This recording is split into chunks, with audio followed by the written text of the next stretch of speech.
Welcome back my YouTube channel S सादा question में आपका हार्दिक अभिनंदन करता हूं। मैं रंजय कुमार आज आप लोग के बीच डियर स्टूडेंट लेसन 5 वर्णिका का लेसन 5 का यह वीडियो है। अगर अभ्यर्थी कब तक घूमेगी सावरदैया के ऑब्जेक्टिव सुनना चाहते हैं तो इस वीडियो को आराम से देखें, फुल वॉच करें, थोड़ा सा भी स्किप नहीं करें। चलिए डियर स्टूडेंट, तो लेसन बाय लेसन का हम अभी तक के लेसन 4 तक का वीडियो आपका प्ले लिस्ट में देखने के लिए मिलेगा। जब तक आप वीडियो देखेंगे तो आपको पांचों लेसन का आपको आराम से देखने के लिए मिल जाएगा। तो आइए आप नीचे आकर आप याद रखिए लिंक पर क्लिक करके देखें। हमने 4 वीडियो तो 112 ऑब्जेक्टिव कर लिया है। 112 ऑब्जेक्टिव, कुछ ऑब्जेक्टिव लेसन 1 के हैं, कुछ लेसन 2 के, लेसन 3, लेसन 4। अब जो 113 से है, 113 से जो ऑब्जेक्टिव है वह लेसन 5 के। धरती कब तक घूमेगी, कहां से आपका ऑब्जेक्टिव याद है 113 से। अब जो भी इस वीडियो में आप देखिएगा धरती कब तक घूमेगी का ऑब्जेक्टिव देखिएगा। तो चलिए let the start this big the video. चलिए नेक्स्ट तो स्टार्ट करते हैं। हम लोग थोड़ा सा इस समय नहीं करवाते हुए अपने वीडियो को स्टार्ट कर देते हैं डियर स्टूडेंट। चलिए हम बात करेंगे फर्स्ट क्वेश्चन की ओर। धरती कब तक घूमेगी किस से पाठ के लेखक हैं। सबसे पहले तो हमें लेखक जानना है, इसने लिखा किसने, लिखा किसने। एक बार लाइक कर दिया डियर स्टूडेंट्स।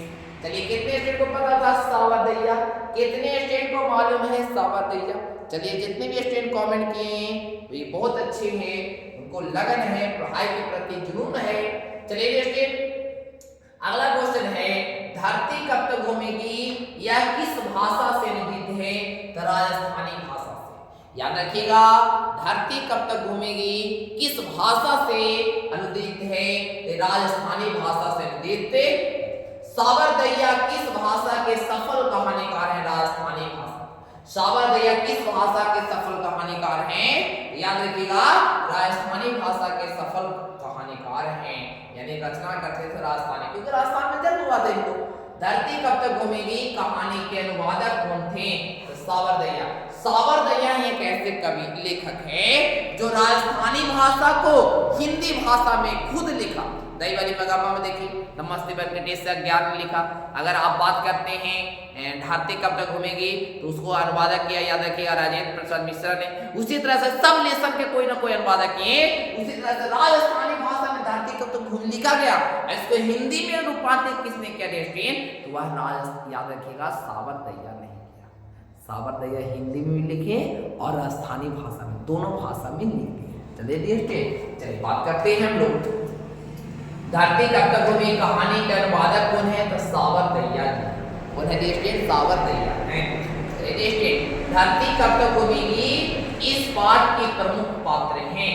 धरती कब तक घूमेगी किस बात के प्रमुख पात्र हैं, तो सीता। इसकी प्रमुख पात्रा कौन है, तो सीता है। सीता वही माँ जो होती है, उनके 3 गो बेटे होते हैं, तो कौन जाती सीता है। अगला हम चलेंगे सीता के कितने पुत्र हैं, 3 पुत्र हैं। जब 3 पुत्र होंगे तो 3 गो बहु होंगे। चलिए डियर 4 गो हो सकता है। सर एक कमेंट कर रहा है कि 4 गो सर बहु हो सकता है, तो 4 गो का 5 गो हो सकता है, लेकिन 3 बेटा है 3 गो बहु रहेगा। ऐसा कमेंट करते हैं आप। सीता कितने पुत्र हैं, तो 3 पुत्र हैं। सीता के सबसे बड़े लड़के का क्या नाम है, कैलाश। सीता के सबसे बड़े के लड़के का नाम क्या है, कैलाश है। और सबसे छोटे लड़के का नाम क्या है, बिरजू है। और सब मंझला लड़का का नाम क्या है, नारायण। क्या डिस्ट्रिक्ट, नारायण। याद रहेगा ना, मंझला का क्या नाम है, नारायण है। नारायण याद रहेगा डिस्ट्रिक्ट। तो पहला के कैलाश, दूसरा के नारायण, तीसरा के बिरजू है। कौन अपना काला ओढ़ना देकर रुलासी हो गए। बहुत भाई जान सब्जेक्टिव होता है, इसका सब्जेक्टिव करवा देंगे। कौन अपना काला ओढ़ना देकर क्या हो गई, रुलासी हो गई। याद रखिए सीता अपना काला ओढ़ना देकर क्या हो गई, रुलासी हो गई। चलिए देखिए आगे हम लोग चलते हैं, बात करेंगे आगे। देखिए वीडियो को। चलिए धरती कब तक घूमेगी शीर्षक कहानी में किसे महसूस होने लगा कि आकाश अनंत नहीं, अनंत नहीं, यानी आकाश का कोई अंत नहीं है। किसका महसूस होने लगा, सीता। किसको महसूस होने लगा, धरती कब तक घूमेगी शीर्षक कहानी में किसे महसूस होने लगा कि आकाश अनंत नहीं है। मैंने आकाश जितना उस होती थी, जैसे बात मान लीजिए कोई मेढक रखता है कुआं में तो सोचता है कह रहे दुनिया इतना बड़ा है। और जैसे बरसात के दिनों में मेढक जब बाय द मालिक कुआं से बाहर निकलता है तो वो तो अचंभा खा जाता है कि अरे हम लोग क्या चीज में थे। उसी तरह से आप लोग हैं अभी ट्रेन में हैं तो ट्रेन आपको समुंदर लग रहा है, लेकिन ट्रेन के ऊपर तो आइए डिफरेंट, उसके बाद पता चलेगा असली आनंद क्या होता है। 12th तक तो आपका एक तरह से जनरली पढ़ना है, 12th के बाद ये समुंदर है समुंदर। लेकिन टेंशन मत लीजिए, हम आपके साथ हमें देते, हम आपके साथ हमेशा हैं, कहना नहीं है, चलिए टेंशन नहीं लेना है।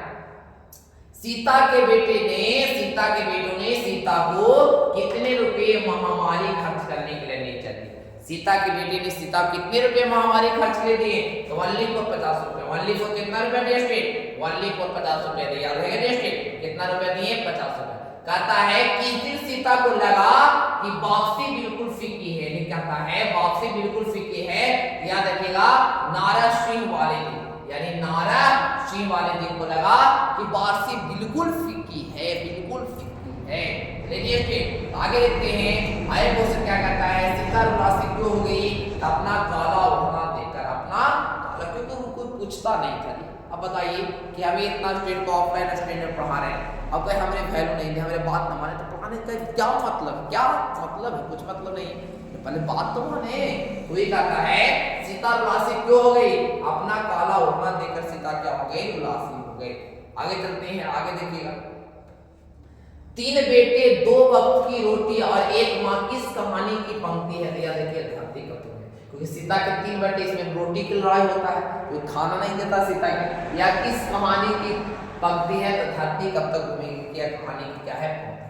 आगे चलते हैं, 3 बेटे की माँ कौन है, सीता जो है वह 3 बेटे की क्या है, डेस्टिन माँ है। चले कहता है सीता कब तक है, सीता धरती कब तक घूमेगी, कहानी कैसी कहानी है, तो सामाजिक कहानी है। हर घर में बहु अधिक के साथ लड़ाई होता है, हर घर में। आपके बारे मान लिया कोई लड़के हैं, हिमांशु देख रहे हैं हमारी वीडियो को, तो हिमांशु देख रहे हैं, भाई हिमांशु जी की शादी हो जाती है तो इसकी भी पत्नी इनकी मम्मी से लड़ेगी, ये तो जनरली है। यह सामाजिक कहानी, समाज में होने वाली घटनाओं के बारे में जो अध्ययन करते सामाजिक घटनाएं होंगे, तो वही कहता है कि यह कैसी कहानी है, सामाजिक कहानी। चलिए आगे हम लोग बात करेंगे, एक दिन घर छोड़कर कौन चली गई, सीता चली गई। एक दिन घर छोड़कर कौन चली गई, सीता चली गई, याद रहेगा नेक्स्ट। आगे क्वेश्चन करता है सीता को रसमई किसने खिलाया था, यार भावरी ने रसमई खिलाया था। और दाल के हलवा किसने खिलाया था, राधा ने। राधा बड़ी याद रखिए, राधा जो है वह बड़ी बहू का नाम राधा है, और दूसरा बहू का नाम क्या रहती, भावरी है, दूसरा के भावरी, तीसरा है पुष्पा ना बोलते हैं लोग, पुष्पा नहीं झुकेगा, सारा पुष्पा नहीं झुकेगा। तो वही कहता है राधा है, भवरी और क्या है, राधा के पति का नाम भवरी, क्या आप लोग कमेंट करो कि राधा के बड़े कैलाश भी हैं, हमारे कैलाश भी हैं, इसका नारायण है कहते हैं, इसका क्या है, या देखिएगा इसका है बिरजू, क्या कहती बिरजू या बिज्जू भी देता है, बिज्जू भी देता है, बिरजू भी देता, दोनों हो जाए, ठीक है। तो राजा के पति का नाम कैलाश है, भवरी के नारायण, पुष्पा के बिरजू या बिज्जू, चलिए आगे हम चलते हैं, बात करेंगे। देखिए हम सब ऑब्जेक्टिव में देखने वाले हैं, आज के ऑब्जेक्टिव में सारा चीज देखने वाले हैं। चलिए आगे देखिएगा, आगे क्वेश्चन आपका क्या है, देखिए आगे क्वेश्चन क्या आपका, देखिए हम लोग बोल रहे थे आगे, देखिए आपका अगला क्वेश्चन क्या है कि सीता को दाल के हलवा किसने किया, राधा ने, बड़ी बहू ने, उसने बड़ी बहू ने खिलाई थी। मंदी बहू रसमलाई खिलाना चाह रही थी, लेकिन खाई नहीं थी। कैलाश की पत्नी कौन थी, कैलाश की पत्नी राधा थी, बड़ी बेटे का पत्नी का नाम क्या है, राधा है। नारायण की पत्नी कौन है, अभी बताया था भवरी है। बिरजू की पत्नी कौन है, पुष्पा। बिरजू की पत्नी बड़ा बेटा है, सेकंड बेटा और थर्ड बेटा है। बड़ा बेटा राधा, दूसरा भवरी और तीसरा पुष्पा, याद रहेगा, याद रहेगा। आगे हम लोग चलते हैं, अगला क्वेश्चन क्या है, रोटी दो का खेल किस कहानी में है, या धरती कब तक। बच्चे लोग देख रहे थे, सीता देख रहे थे, बैठी हुई थी, तो बच्चे लोग रोटी दो सुना, लगता है कि हम अपने जिंदगी में ऐसे मेरा जिंदगी हो गया है कि रोटी दो, सब लोग एक ही दिखाते, एक महीना एक खाते, एक महीना जानते ना, एक कहानी पढ़े होंगे, सुने भी होंगे, एक महीना भावरी तरफ रहते थे, एक महीना नारायण तरफ रहते थे, नारायण और भावरी नारायण, याद रखिए, एक तरफ राधा तरफ, फिर भावरी तरफ, एक महीना पुष्पा तरफ, ऐसे रहते, बड़े बेटे, छोटे बेटे, मंदे बेटे।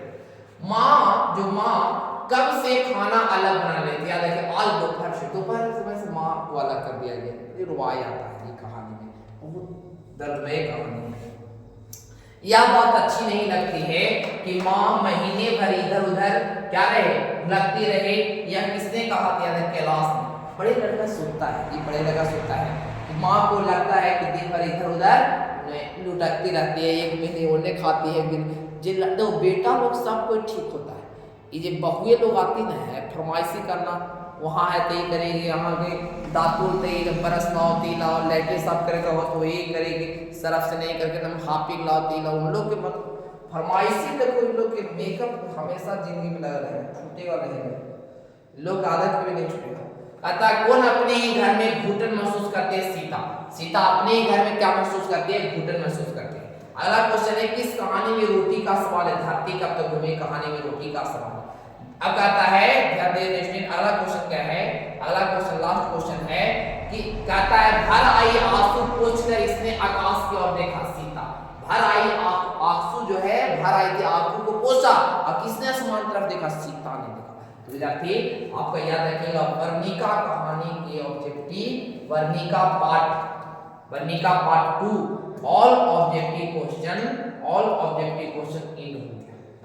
ऑब्जेक्टिव क्वेश्चन आपको क्या होगा? डेफिनेट इन हो। तो विद्यार्थी आप बताओ, कमेंट करो कि आपको यह वीडियो कैसा लगा, जल्दी से कमेंट करें। और सारा प्लेलिस्ट में प्लेलिस्ट लिखा है वर्णिका भाग 2 ऑल ऑब्जेक्टिव क्वेश्चन 2025 एग्जाम के लिए सारा इंपॉर्टेंट क्वेश्चन डाल दिया गया है। लेसन बाय लेसन आपको डाल दिया। टोटल विद्यार्थी वर्णिका का हम देखना चाहते हैं 140 क्वेश्चन है, 140 से एक भी बाहर देने वाला नहीं है। आप प्रिपेयरिंग कर रहे हैं एग्जाम के लिए बाद में, लेकिन पहले आप नॉलेज के लिए इससे बाहर एक भी नहीं देगा। चलिए, thanks for watching this video.